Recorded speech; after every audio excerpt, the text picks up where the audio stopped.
Les unités des opérations spéciales de l'armée des États-Unis sont entourées de secrets. Même si vous pouvez trouver ce qui semble être une bonne quantité d'informations à leur sujet en ligne, en réalité ce n'est que la partie émergée de l'iceberg. La grande majorité de ce qu'ils sont et de ce qu'ils font est classifiée.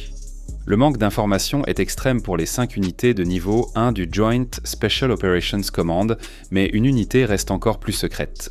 Cette unité, l'Intelligence Support Activity,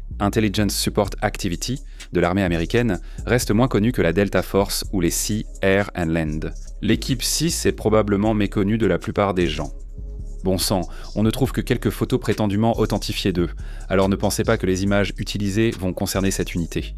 L'Intelligence Support Activity ne commencera probablement pas à filmer des vlogs pour nous. Du coup, quelle est ça l'histoire de l'Intelligence Support Activity ?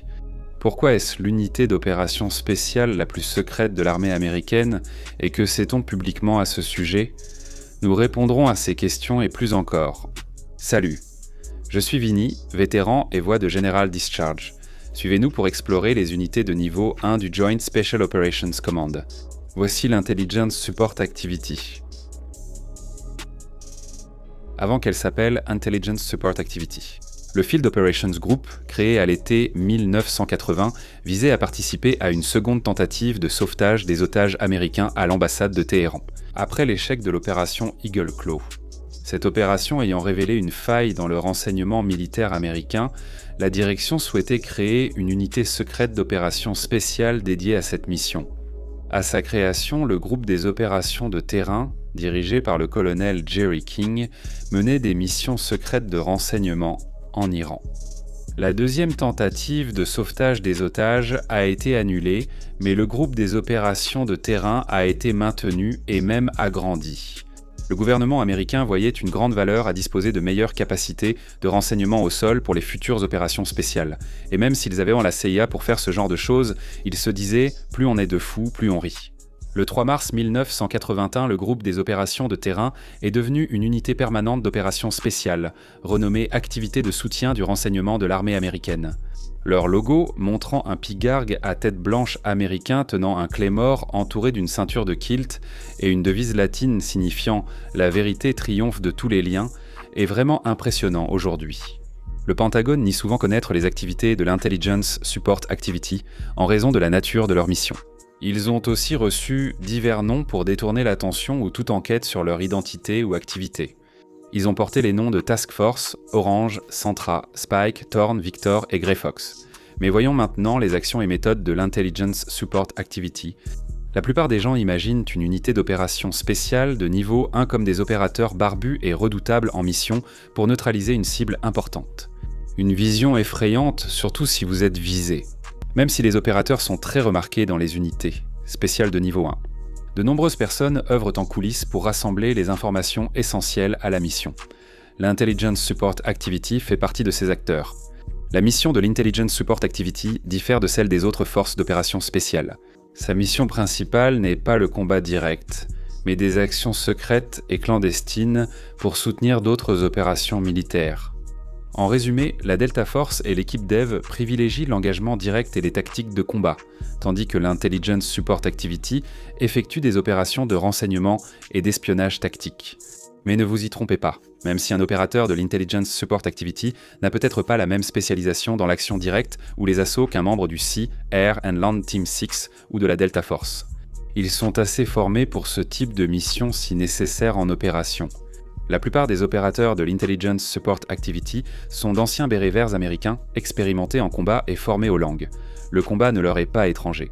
L'Intelligence Support Activity collecte des renseignements principalement par UMINT et SIGINT, c'est-à-dire le renseignement humain et électromagnétique. Les collecteurs de renseignements humains obtiennent des informations de sources humaines via coercition et interrogatoire.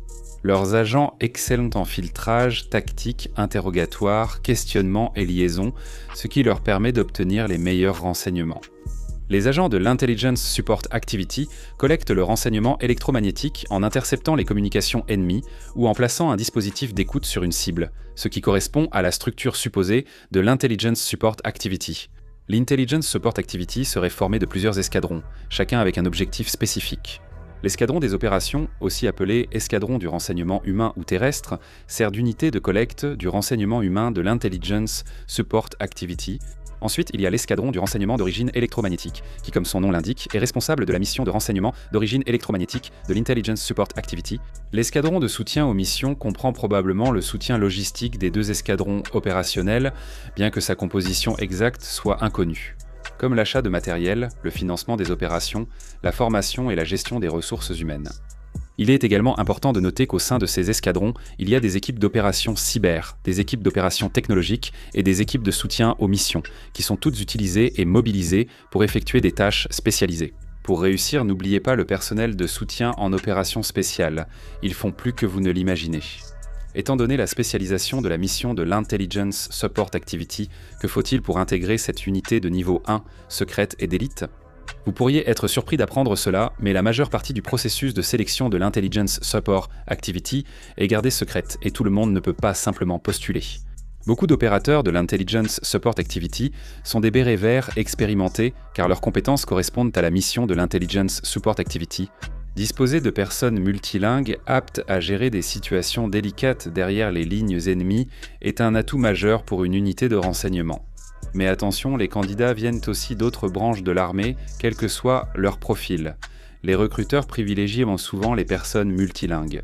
L'Intelligence Support Activity choisit les opérateurs selon leur maîtrise linguistique et leur intégration locale, ce qui est crucial. Tous ceux qui tentent leur chance à l'Intelligence Support Activity feront l'objet d'une longue enquête de moralité et de tests psychologiques approfondis. S'ils passent ces premières étapes, selon qu'ils soient opérateurs ou personnel de soutien, ils recevront une formation supplémentaire et un stage de spécialisation.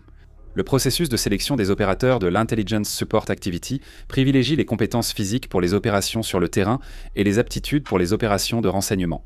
Les candidats apprendront l'infiltration, les opérations aériennes avancées, la conduite offensive, la défense personnelle et les communications.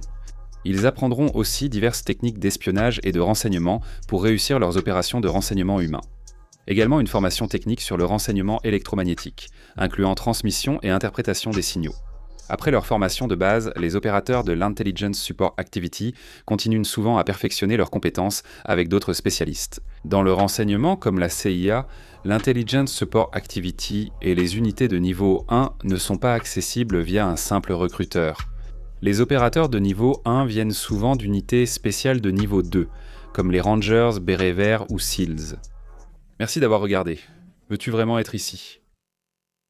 Tous tes amis s'abonnent à General Discharge et toi, tu ne veux même pas être ici ?